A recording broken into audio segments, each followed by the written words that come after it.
hua, hoorah, and all that good stuff. First of all, thank you for being here, and congratulations on taking a very significant first step.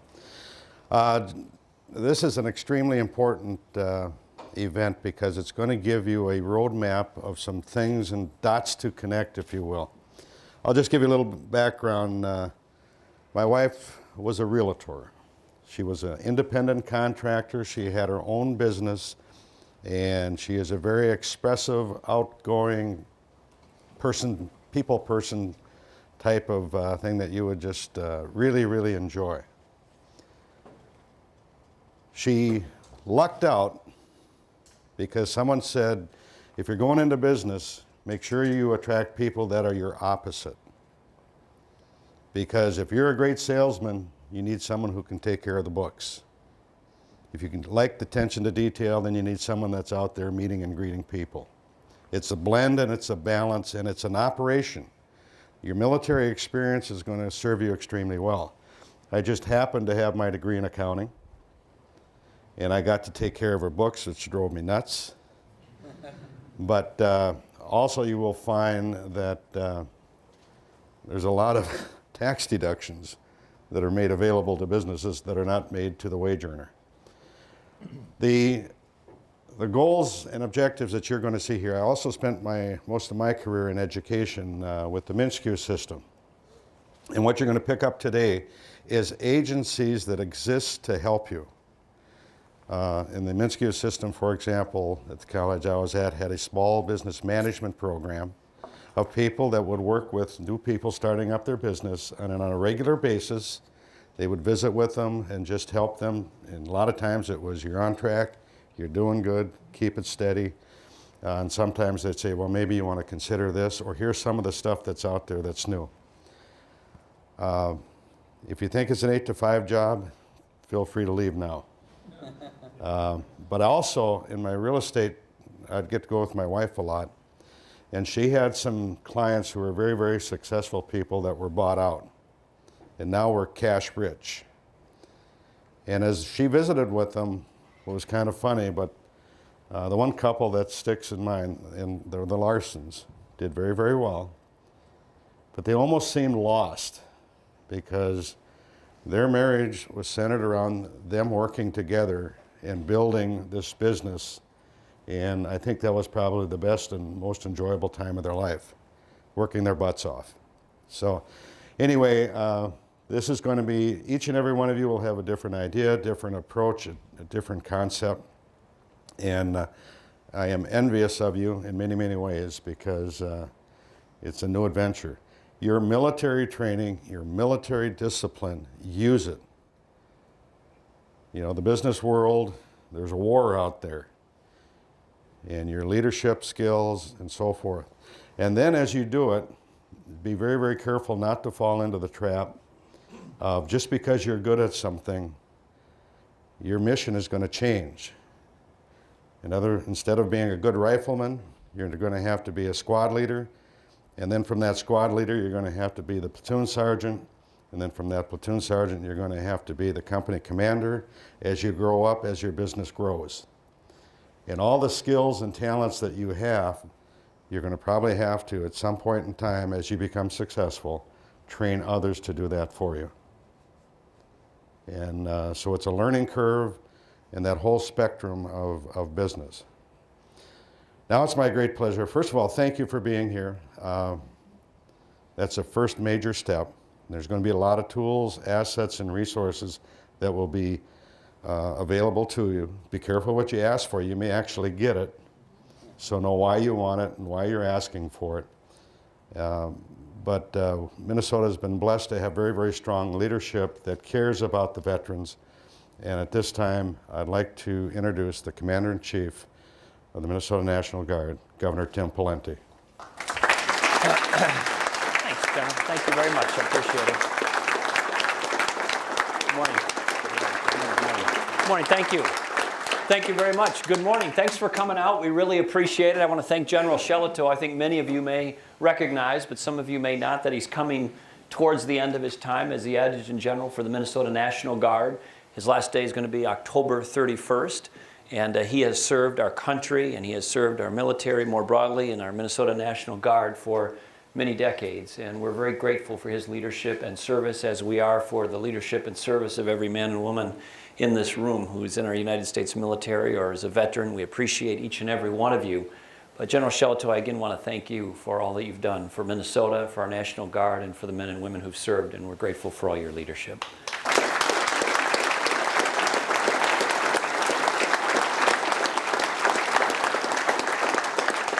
We're very proud of our Minnesota quality of life for good reason. If you look at Minnesota's results compared to the rest of the nation, whether you choose the category of education or healthcare or the economy, in almost every measure, we're a top 5 state or a top 10 state for sure in just about everything. We want to keep it that way.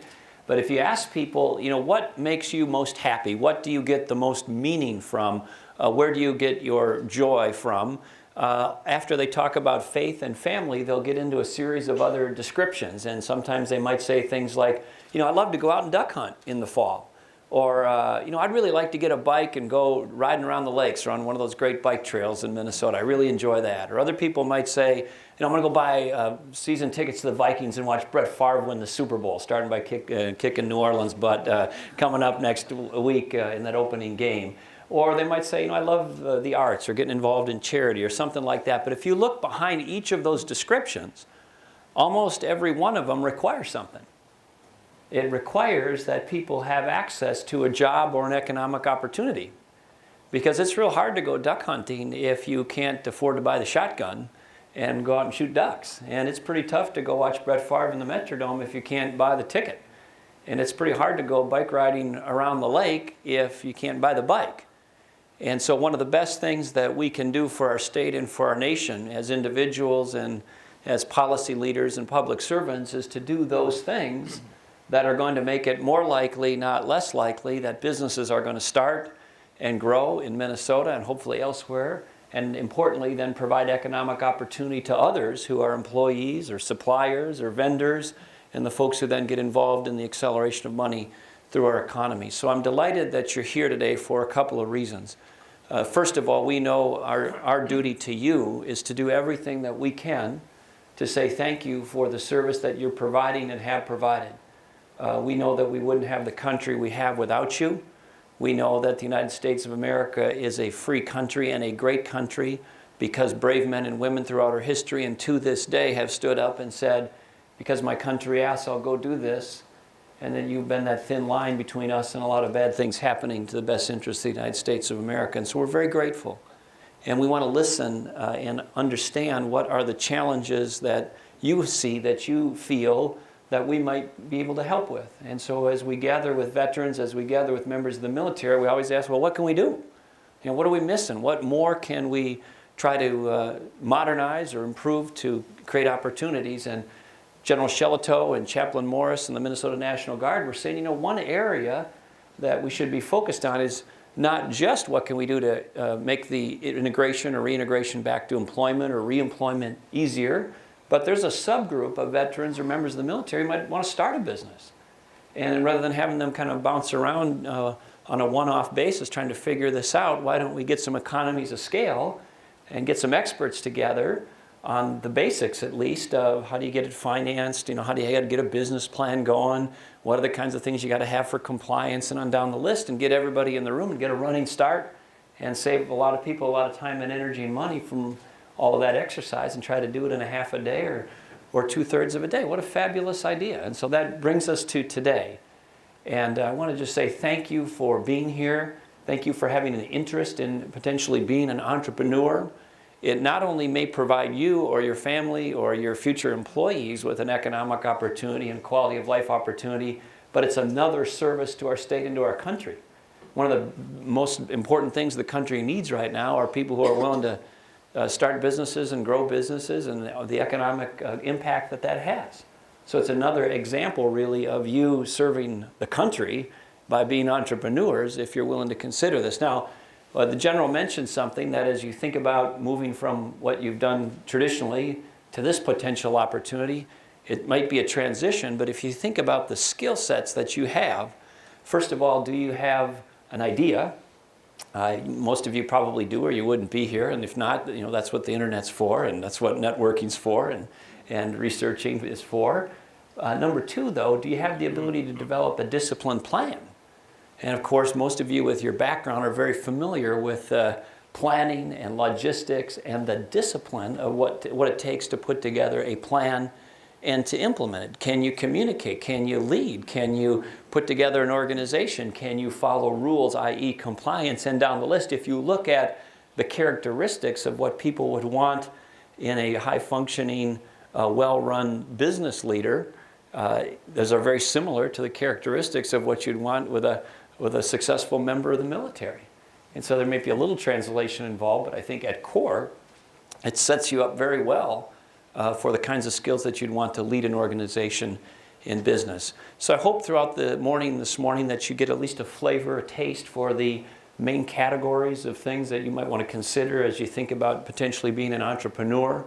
Our goal here is to not dot every I and cross every T for you, but to try to give you an overview of the opportunity that exists and the kinds of requirements and resources that need to be met or that are available. And then, of course, make sure that we stay in touch about how we can further those interests in a more detailed way as this unfolds. You've got some great speakers here this morning. I think you'll learn a lot, but know that we don't intend this to be just a one morning, half a day thing. These people who are here out in the corridor who've listed themselves as partners, they want to be helpful and they're available. As you'll see in just a few minutes, there's some specific programs that the Small Business Administration has available just for members of the military and veterans who are interested in getting financing for a business and down the road. And then lastly, if you'd be so kind as to please candidly fill out the evaluation cards and give us your feedback, because this is the first one of these we've done. We just created this from scratch at the suggestion of the Guard, and the Guard's done a great job, but it's available to all members of the military. But we're going to do more of these all around the state of Minnesota. And if it's not meeting your needs, or there's a gap in the program, or you thought one part of the program was kind of stupid, or you thought one was particularly good, or tell us that, because then we can improve it when we get to Worthington or St. Cloud or Duluth, and we can improve it for the people who are going to be at that seminar. So please take a moment and candidly fill out those cards. It would really help us. It would really be appreciative to improve this and best serve your colleagues and our veterans across Minnesota. And lastly, thank you so much again for all you've done for Minnesota, for all you've done for our country. We're on a pathway of trying to have continuous improvement. That means we can't improve unless you tell us what we got to work on.